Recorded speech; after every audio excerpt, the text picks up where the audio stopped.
Hi, I'm Micheal Kahlenberg with the Fort Bend County Sheriff's Office. I'm here with a group of great kids with Voices for the Voiceless.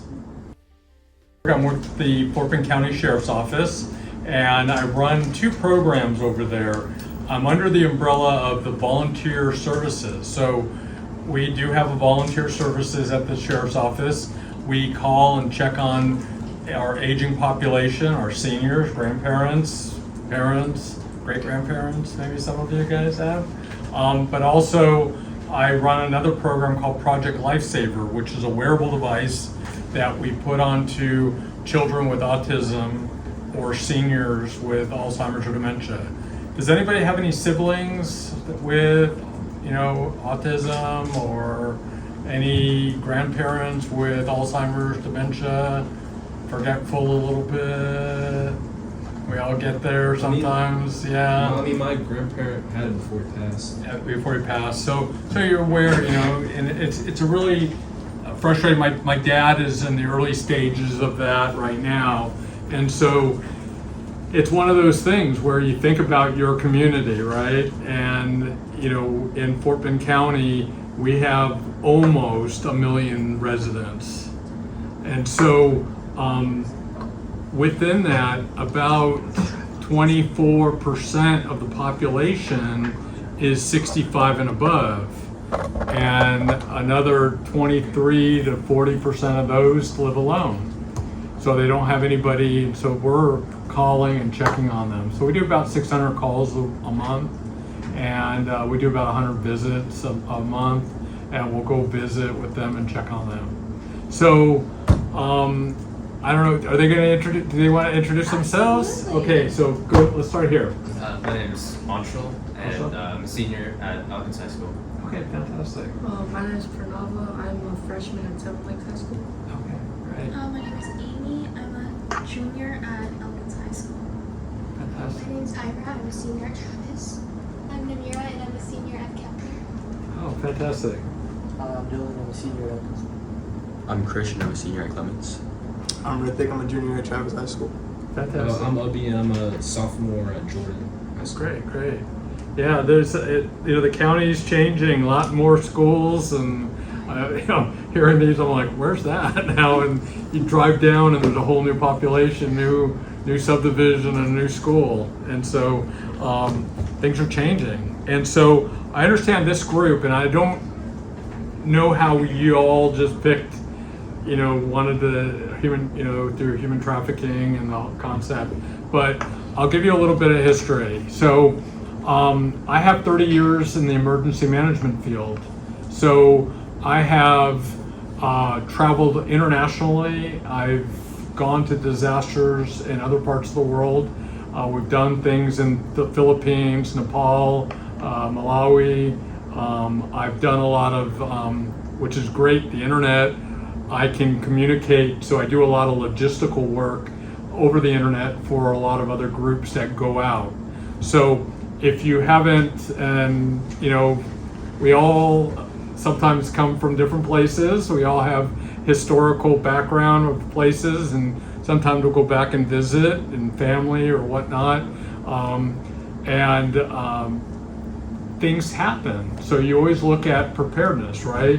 So think about when you're walking. Are you looking around, or is your nose in your phone? Come on, be real, because I do the same thing. I tried my best. You try the best, right?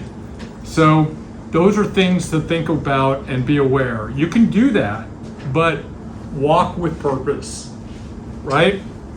You can have your phone and you're looking, right? And I don't know what's going on, right? But if you walk with, and that's where I didn't see him come up, right? Until it's last moment. But if you're walking, and I teach a pepper spray class, and I have a 3-hour class that I teach, and there's tools out there now, pepper,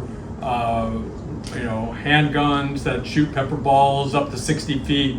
What is your purpose, right? You think about, I want to get to tomorrow, right? And so you see a lot of things that are going on because that makes news. You know, and I've traveled all over the place. I knew when I was going to get attacked in the Philippines because I was watching and I was aware of what my surroundings.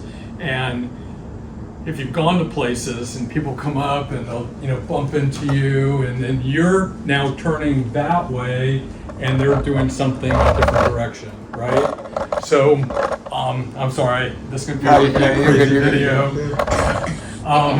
But it's all right. Edit it out. But the thing is that always, if you know, there's always that thing about making eye contact, right? But if you make eye contact, you don't have to stare. But if I'm going to walk, I'm going to get this out. You know, and I'm walking, I'm going to be going through. I'm going to make eye contact. They know I know that they're seeing me and I'm seeing them, and I know that they're there. But I have a purpose. You know, there's always time and a place to look at your phone. You know, there's other tools that are out there, you know, and I'm bad at stuff, you know, because I've got 2 phones, and I got my personal and my work phone, and, you know, we live in this society where everything, right? What would happen if everything, internet goes down, their phones go down, you can't get stuff out, you know, it's, you know, we live in that, you know, what happened? Did you see it? Did you see it? You know, so it's really important, always walk with purpose. Think about this from now on, when you're going to the car. You know, who's out there? Who's hiding? Look at shadows. You know, someone might be hiding behind the shadows, behind buildings. You know, don't walk close up to the wall. Step out a little bit and walk, because then you can look around corners through open doors if there was no glass here. So, you know, this is what my wife and I, we have 5 kids. This is what I teach them. And they're like, Dad, you know, yeah, I know, you know, nothing's ever happened, right? But it's that one time. They don't call them accidents for a reason. You know, it's like today, you know, well, I've got 3 o'clock, I'm gonna go get mugged. You know, you don't plan these things. You know, so those are things to think about when you're shopping. You know, I don't know, put your purse inside the cart and walk over and grab a few things off the shelf. You're not watching the stuff, right? So, I want to get into the Project Lifesaver and talk about devices that are out there. So, GPS, right? Anybody have GPS on their phone? You know, you lose your phone. You know, we have all these pockets, right? And so it's like, I can't find my wallet, right? We do this thing, and you know, but if I had a GPS, it would work. In the best circumstance, GPS worked fine. Anybody in the Katy area? Yeah. Okay. How's the phone service in the Katy area? It's pretty abysmal. Yeah, it's pathetic. 2024, you can't even get a text inside your house. You have to like go outside with a big aluminum and try to go on a you know, yeah. It's crazy, and you think about that. So how would that work, right? You know, getting texts or emails or stuff like that. Anybody drive around and you're on the phone with somebody and it drops? Yeah. Right? And those things happen, right? So not one tool is always the best, but it's better than having nothing at all, right? So GPS is great. There's 2 types. You have enhanced GPS and you have regular GPS. So regular GPS, Wi-Fi, cellular type systems work in that realm. And then enhanced, you have more satellite enhanced. It can actually pick what is the best for it. But we utilize radio frequency. So think about a radio station that comes out of Houston. Anybody listen to AM? Anybody know that there's an AM radio? Oh yeah. Anyone? That thing on the other side? Because a lot of cars these days, they're not putting AM radios in them because they think it's not a useful tool. Well, like electric But- cars, they say like it interferes. Yeah, and that's where technology's changing and it's causing issues. So this is a radio frequency device that is on the FM band. And so it starts off, there's 6 digits to a frequency that we utilize. So 216 is the first 3 digits. And then there's a multitude of different frequencies. So I can have 10,000 of these devices, and each one will have its own specific frequency. So this one is 216-311, this one's 216-784, and this one is 531. So what I'm gonna do is, how does GPS work? You know, you pull it up on your app, right? But if your phone's not working, how do you find those that are lost? How do you get, contact with folks? But this works in a different format. So 531, it's making a chirp. We can't hear it. You can't hear the radio station in Houston either, but it's in this room, believe me. If we had a radio, we'd be able to listen. That's what this is. So this is a radio type device called a receiver, and it's gonna pick up this frequency. So I tune this to 216-531, and then we're going to put it to the closest and turn it on. And now you hear it, right? But, okay, Michael, how does it, it's in the room, right? So I wanna look at direction, right? So GPS, we're looking at a circle, right? Your phone is somewhere in this room, but you still have to look for it. I'll tell you, I've worked disasters in New Orleans where we had a hurricane come through, and I had GPS in my car, and it was putting me in the middle of the Mississippi River. And so, and I was like, I'm not, and then I was driving, and then I'm driving on the road, and it's showing me over here, and then it's following, and as I'm driving, it finally picked up my signal, because it needs 3 to 4 satellites to be able to triangulate the point to the right direction of where you're at. That's where you get movement, that's where you get speed, direction, all that. So with this, how do I know where? So I'm using my ears to see, because I want to see the highest direction so I can put all the folks in the right direction. So what happens if I walk around this way and I'm searching? Tell me if you hear something different. It's quieter. What happened? It went down. Still sort of hear it, and the reason why you hear it is because it's bouncing off the walls.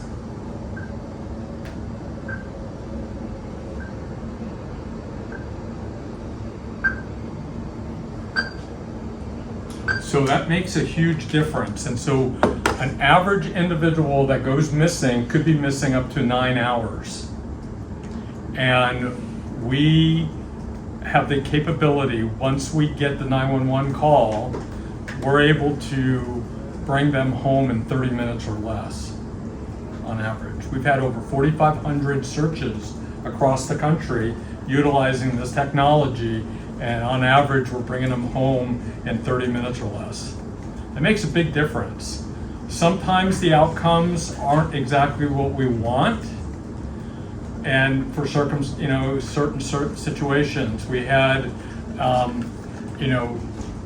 can tell you some life stuff. It's all open record. It's public stuff. There was a 12-year-old girl who was at home. She has autism, severe autism, and she's the youngest of 6 kids. So it's a big family, and they're at home, and anybody get cranky at night, get hungry, like during the morning. I mean, I'm not a morning person, but I wake up, I go and do my thing, and then I come home and I crash, and I'm going, 18, 20 hours a day sometimes, but she and her folks got into a little disagreement, argument, maybe it could be anything, over, bedtime. Didn't want chicken fingers or whatever, it's all these things, right? She wandered and got out of the house. Nobody saw her. And so the last time they think they saw her was between 9:30 and 10 o'clock in the evening. So then they said, well, maybe it was 8:30. So misinformation. But there was a request on Facebook to get folks to go do searches. So we went out there, and she didn't have one of our devices, but we went out there because more folks out there to search helps bring people home. So we went out, and there were hundreds of folks, and we were out there, and I think I left around 3 or 4 o'clock in the morning, but we were there about 10 o'clock in the evening, and we finally got the dogs to pick up the scent of her from the prison. They sent the dogs, and Texas EquiSearch sent the dogs, and the dogs picked up the track from the house, went down around the corner, came out, went to right near the lake, and went right to where the lake was. And she ended up going into the lake. And it took like over 4.5 hours before they were able to recover her. And I can't say that the outcome would have been any different, because people were seeing, or if the message got out faster, or what things, but we would have been able to. But I was out there, and I had to look into the mom's eyes, and while we were searching, trying to find her. And so it's a real thing. And so we talk about human trafficking. There are situations where individuals go missing. Facebook, Instagram. I'm too old for a lot of these other things. Something would go with a D. Snapchat. What? Snapchat. All these things that are out there, right? And people communicate, and then they're gone, right? And there's things on there, and there's these I want to do's and what you should do's. And so you think about this. How old was your grandfather or grandparents before they passed? He was probably 60. 60? Okay, well, that will be me next year. Let's not hope on, but I'm going over here. No, but my grandfather was 94, right?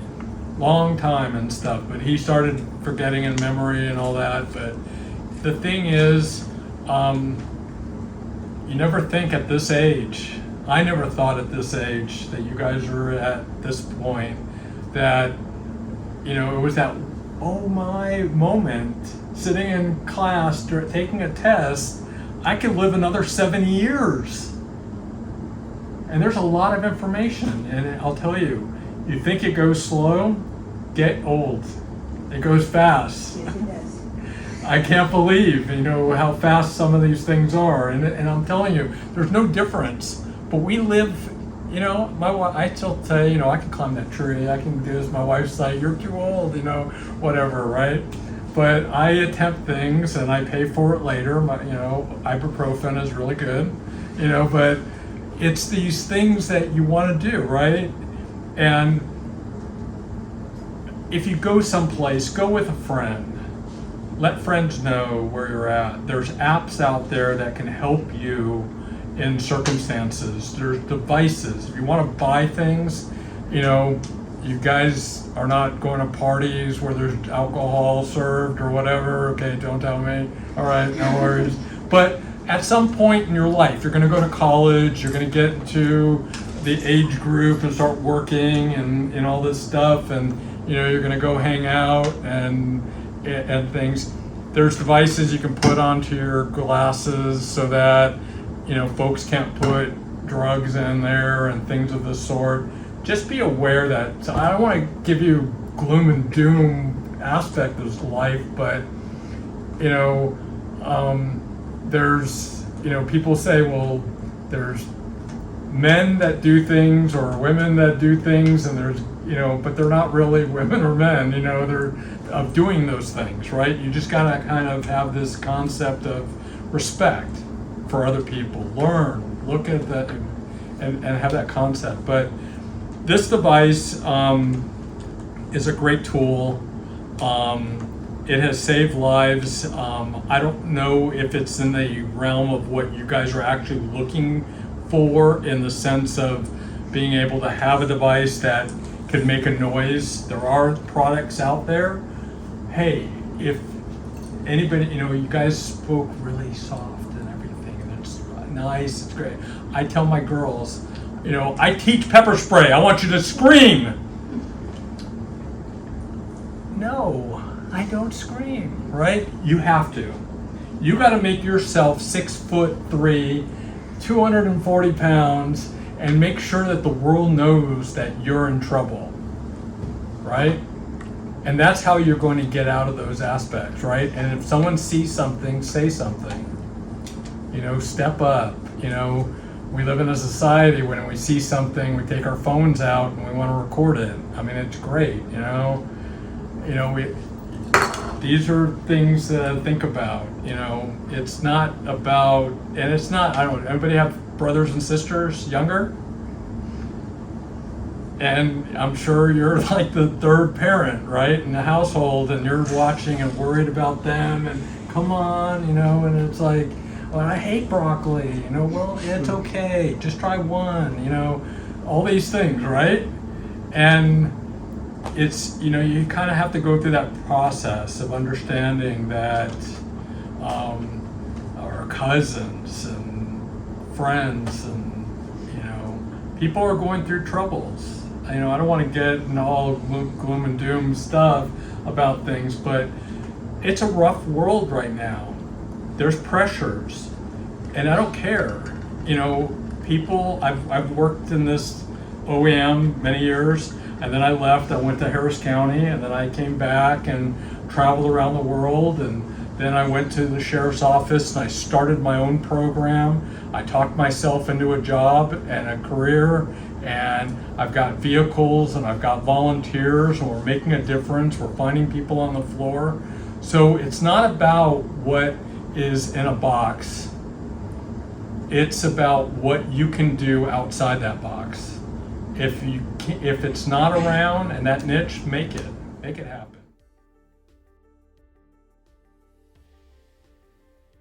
What are common forms of trafficking that you've encountered? Like, in So the past? great question, because I had the opportunity to go to the Philippines, and you think, well, Philippines, after a typhoon, what could happen? Well, that was a great location for human trafficking. So I created, or assisted to create, a camp for children and women that were destined for human trafficking. So those folks would eventually get put on the ships and sent to either Vietnam or China, or they'll eventually make it in other parts of the world. So it is out there. A lot of Eastern Bloc countries, there was a lot from Romania, and there's portions of tourism where they're used. So we're seeing it, and I'll tell you what, I'm seeing it here in Fort Bend County. If you've ever gone to Walmart, I don't know if y'all shop Walmart or not, but go to Walmart or a couple other locations, you see folks with children and the parents or moms together, and they're usually not just on one corner, they're on multiple corners. A miracle that there are multiple people doing the same thing, and so they're coming from a group. But I'll tell you what, and here's the sad part of this. When I was in the Philippines, there was this woman that was there in front, always begging and asking. She always had a child with her. And it ended up turning out that that child was actually deceased. And that child was there. They passed that child on to other people, and then they would find another child eventually a few days later. So it's a real thing. I don't think we've seen that here in the United States, but it's a possibility that we will have that. What do you know? Like, Was there anything that you think that could improve like upon their living situations to prevent trafficking? I think in that education sort of and area? financial, is one of the things. So to control people, take away the education system. And so we've seen that in Japan and China during the separation from where it was a emperor type system to a communist type system, where they got rid of all the doctors and the educated individuals, the instructors and teachers. And that's where a lot of migration came to the United States, because folks were getting into Vietnam and other places. So education is really important. So learn. And there, you could be a knowledge base of a ton of stuff that might not mean anything, but they can never ever take that away. So if something ever happens to you in one educational base, like you study as being a doctor and then you go blind and you can't be a doctor, so then what are you going to do? Well, I can be a teledoc. And you come up with other tools and ideas, but you can come up with different ways. So education is really important in that aspect. Financial. So if you don't have money, then you do what you need to do to be able to feed. So I think also talking about, wait until, I don't know what crowd, wait till you're married to have children or to go through that process and stuff, because definitely could be time. But when you go through and financial aspects of life, diapers are really expensive, and I'm telling you from experiences, we have 5 kids. We didn't go out to eat all the time. Learn to cook, learn other ways, because that's the cheapest way. So if you learn stuff like that, it's going to make a big difference. Is there anything you've done in like the past to prevent like human trafficking? I know you said pepper spray, but is there anything like more specific? So specifically to that? On that, creating and responding and being involved in other groups, other organizations. There's a lot of, after a disaster, volunteer programs. There's a ton of things. So if you're interested in going and serving in some other parts of the world for the summer, for a disaster, it's a great opportunity to learn. And we've got groups here that I help in other countries. They're now in Texas cutting trees down that have fallen on houses, because that's what they do. So if you're interested in that, you could, I look at it, anybody here destined to want to be in bricklaying? Go outside in the hot sun and lay bricks all day long? No, that's probably not your goal, but let's say that's what you had to do, right? I have to do this to put food on my table and feed my family. And you do that, right? But there's free classes out there through the federal government, through FEMA, that you think bricklaying. I'm thinking logistics. How many bricks are going to be needed to build that wall? How much water is needed? And I have to bring that water in, and sand and concrete mixtures and stuff. So think of what you want to do. There's always a side section that you can learn to make that happen. So in being grabbed or being in a situation, learn some form of contact. I don't want to, if I was this big and I look for the weakest person, the smallest one, does that mean that I can overpower somebody? I could have a bad day and trip on the way of going over to rob him, and the smallest person could take me out, right? So you think about this. I don't want to get close, right? Anybody have a taser, zapper, those things or whatnot? Those are great, They're great for making noise, but they're not great to be in contact, because if you have to get in physical contact with somebody, that puts a disadvantage. If he's coming towards me, what am I going to do? Move backwards. Keep moving backwards. And but go with purpose. Don't try to fall, don't try to trip. But if he's going backwards, you can then move to a different direction. So pepper spray, pepper ball, there's tools out there. I think always go in groups. Let somebody know. Anybody call their parents that, hey, I'm going to go over to my friend's house and, or hey, I'm over here now, or what, my dad made me call him. And have I stopped that? My dad's 83 years old, I still call him, and it's that respect, right? Otherwise, what's going to happen? Your parents worry. You said you're going to be home at 9. It's 9:01, right? So have the respect of calling and talking to your friends, saying, hey, we're going to be going over here, and tell the truth, because the truth will always come out eventually. And it's one of those things where,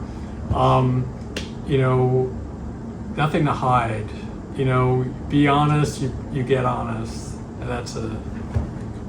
Do you believe that we can make any modifications to your current product to help it, like, more specifically? I have ideas. I would love to see where this device could be modified, where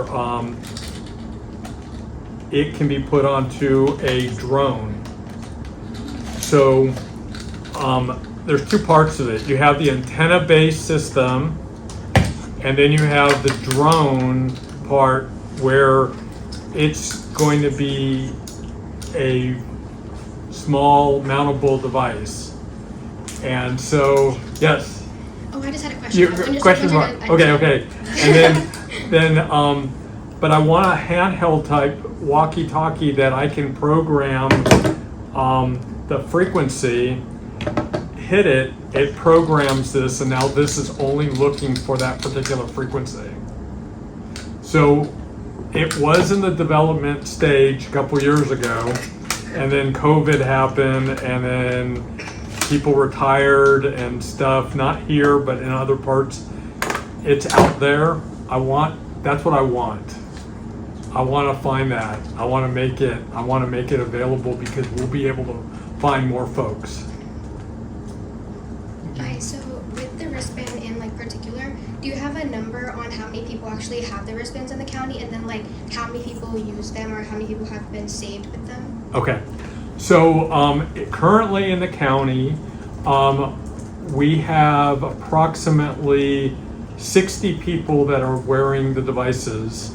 I have 55 that are on a waiting list, because we use no county funding for it, which I'm going to be asking the county judge to earmark some funds, but currently we have none, and so I have to go out and raise funds to be able to provide these.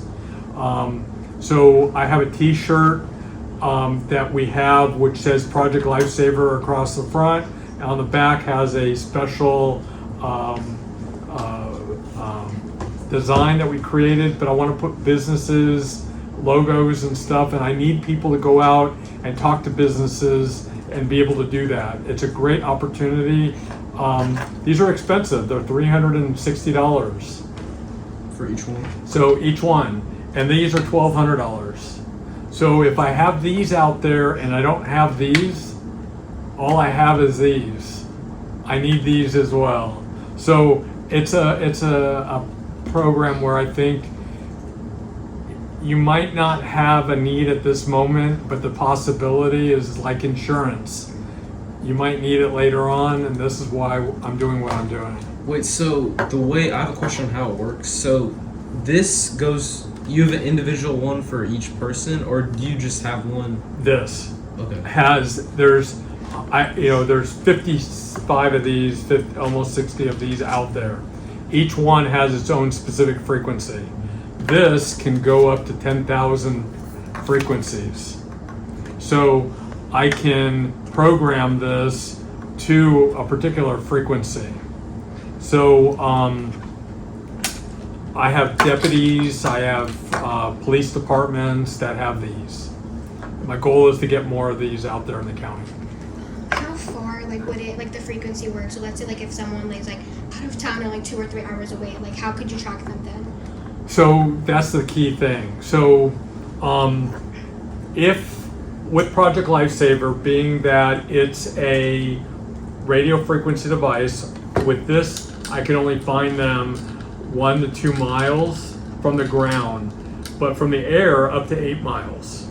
So now would this work in that circumstance? No. So we tell our seniors they can't have access to vehicles, because if they do get in a car and drive, then I won't be able to pick them up. We don't know where they're at. They're a needle in a haystack, right?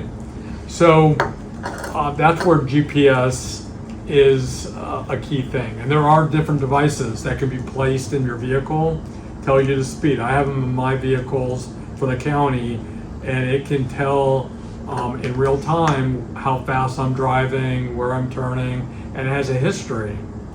So are there tools out there? The key thing is I would love to have an app that's out there that can work. There's Family 360, there's, anybody have these apps that are out there? So there's different apps that are out there that are so good. It's a tool. Anybody have a disaster kit? When the hurricane came in, did you guys have a disaster kit? Yeah. So what was in your disaster kit? Did you have 1 flashlight, or did you have 2 flashlights? So you have multiple tools, right? So I say this is great for, thank you so much. I think this is great for close proximity, but I think in the big realm, if everything works perfectly, GPS or some other type of app would definitely work in a much farther realm. Do you think it's possible to incorporate like some sort of like an AirTag, like an Apple AirTag into this, so that we could Yeah, so I think that's, AirTag, I've had the Apple AirTags, I've tested them.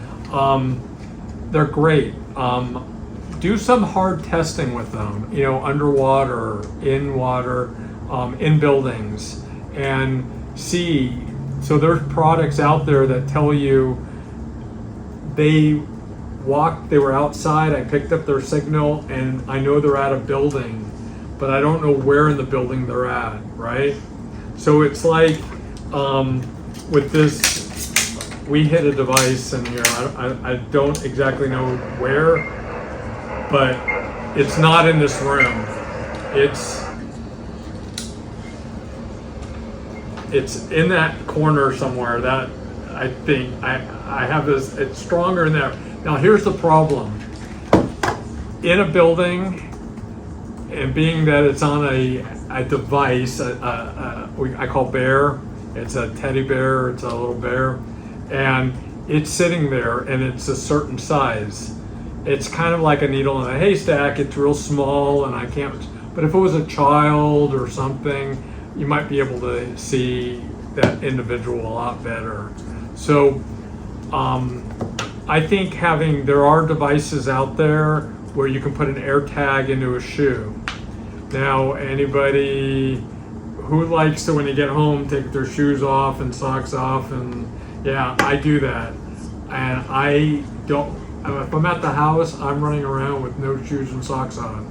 And I had a problem a couple years ago where we had a hurricane come through. I was in the garage, and a crowbar came down and almost took my toe off.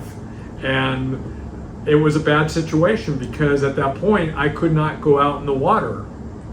So here I am having to be stuck in the house. I even had Texas Task Force 1 and their medical guys come and say, you need to be airlifted and we need to be taken out. And I said, I'm not leaving. I wrapped it up, and every day I'd take a picture of my toe and I would send it to this nurse I knew. And she said, "Oh, looks good, looks good." I go, "Well, they're still coloring, everything is fine." And I still have it. I had to tape it together. I call it Franken toe. It's not as pretty as all the other ones, but It is what it is. But all right, any other questions? Yes. So about these wristbands, so do the people that need them, like the seniors or the disabled people, do they come to you or do you go to them to get So, the wristbands to them? That's a great question. So generally, when they get to a certain part in their life, and usually when they start wandering, they're either in the midterm of their disease of Alzheimer's or they're at the end stage where they get confused, and if they get farther out in their end stage, they're not able to move around a lot. But usually it's early to mid, and if I told you you can't do something, what do you think? No, I can do that, right? I tell my wife, that, the kite got stuck up in the tree, I'm gonna go climb the tree. You can't do that. I go, yeah, watch me. So if I told somebody that they're, hey, I'm gonna put this kind of ugly device on you, and, they do come in different colors, but they're not the prettiest. And if I say, hey, it's sort of like a watch, where are the numbers? They're not, their brain is been damaged in certain parts, but they're not dumb. They just can't deal in logic between, if I can't, there's two things that I always say. You have a set of keys. If you lose your keys, doesn't mean you have Alzheimer's. The moment you find your keys and you don't know what they're used for, that might be a sign of Alzheimer's.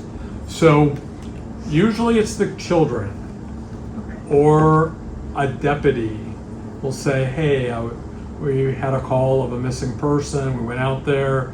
He's 83 years old. He gets lost. He wanders all the time. He's, a little angry, but I'll go out there, talk with him, but I'll talk to the family and we'll come up with a game plan, because once you put it on, how do I know it's working? So they have to test it every single day. And there's a device I give them to test it. And I think I've got one. There. So if you see, it's black at the moment, but when I put it over the device, now that's telling me that it's working. And so they have to test it every single day. And if it doesn't work, I tell them, call me. If the child has a meltdown or the adult has a meltdown, call me. They said, well, he took it off and we were embarrassed. How embarrassed will you be if he goes missing, I can't find him? I can find a device in the drawer, but it's not on them. So generally, it's the family member or loved one that Could calls. be used in human trafficking cases, like, since it's so random and unpredictable.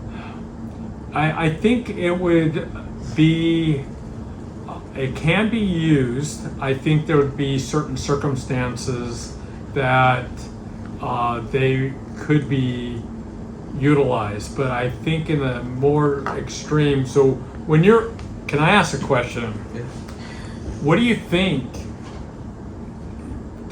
are you guys fearful of being targeted for human trafficking? Why? Because kids. That's a three-lettered word. It's the biggest word that we're going to be talking about. Why? Why?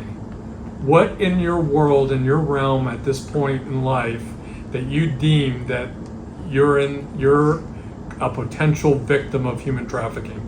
And I'm not going to say that there's not human trafficking. I'm just asking, why do you think? Because when I grew up, human trafficking, social media, we didn't have all this stuff, right? And you see stuff that it's news, right? No news doesn't mean that it's not good news is happening. I mean, how many good stories are out there on TV? How many good stories are out there? Come on. Maybe at the very end. Think about, where's the media right now? They should be in this room showing that these 10 folks in here are trying to make a difference in my world. you know how exciting this is? But where are they, right?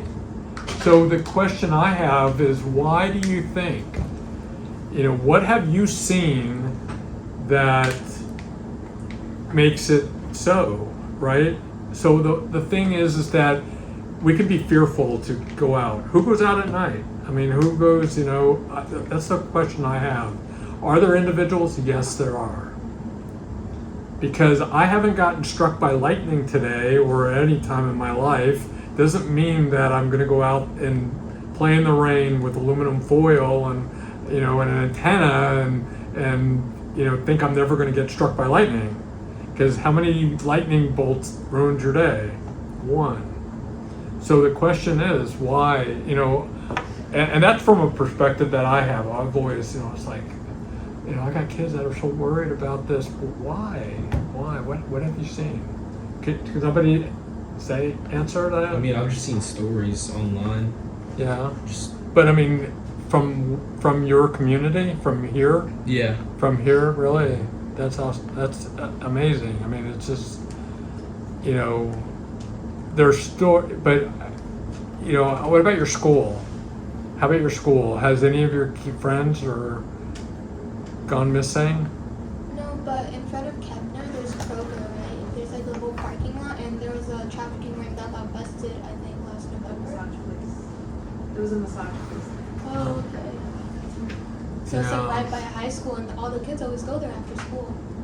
And that's the thing. So, but now, did you guys go there?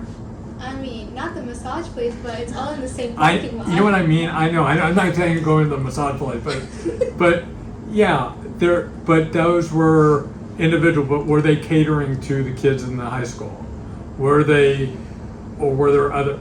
Was a place that went in there, then it got shut down because once people started talking, and they went in. Didn't they shut them down? I think they went in there and they did. And so those are things that are truly, if you see something, are there in Sugarland, places where people are being brought up from Mexico and other parts of the world through the southern border or northern border, and they're being housed in Sugarland, Texas? I'm sure there are, right?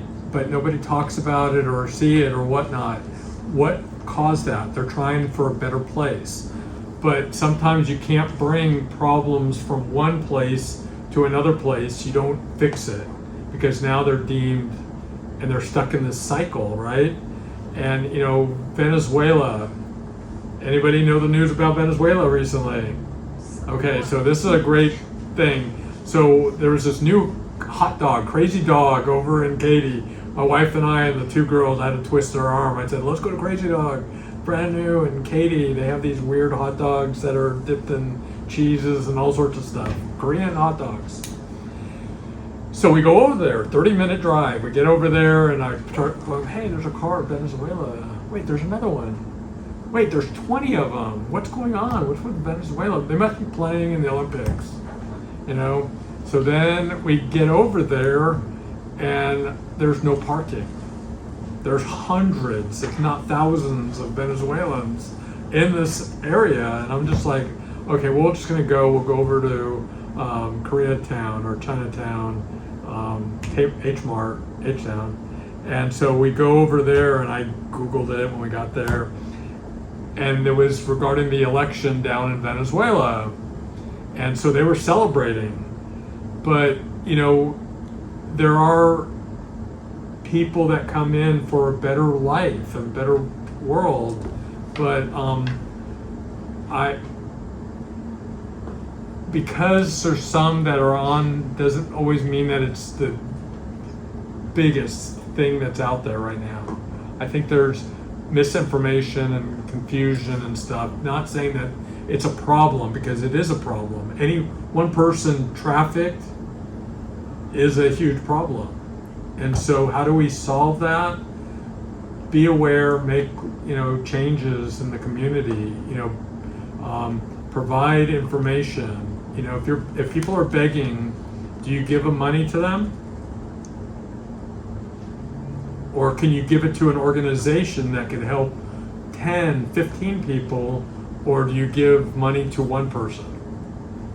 You don't know where that money's going to. Are they being made to every beggar on the corner? Are you sure they're living under a bridge or living and needing money? Sometimes those are trafficked. They're being utilized and used and have to bring money home to be able to live every day. So, it's not all gloom and doom. And the thing is that I think you just have to be aware of your surroundings, understand, and if you see something, what would my mom say? Your mom.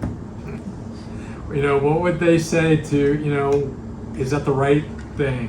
What did I learn in this moment?